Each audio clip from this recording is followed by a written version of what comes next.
Lantas Jakarta Timur melakukan peneguran terhadap pengendara kendaraan roda 4 yang... Syadaralun, polisi menindak pengendara di kawasan Cawang, Jakarta Timur. Bagaimana tidak, mobil ini menggunakan nomor plat RFN mencurigakan. Saat dihentikan, terbukti plat nomor Dewa ini hanya tempelan menutupi plat merah B1109PQQ.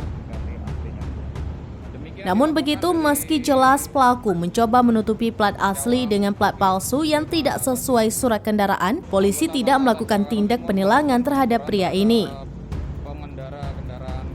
Kasalantas Polres Jakarta Timur AKBP Edi Surasa mengaku timnya hanya menegur pria tersebut.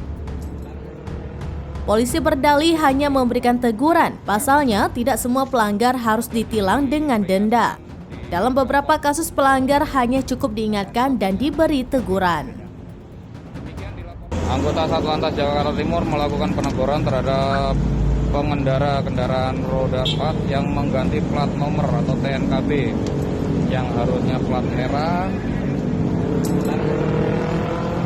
diganti plat RF. Lanjut diperingatkan, dicopot untuk TNKB-nya, diganti aslinya. Demikian dilaporkan dari Cawang, Uki. Terima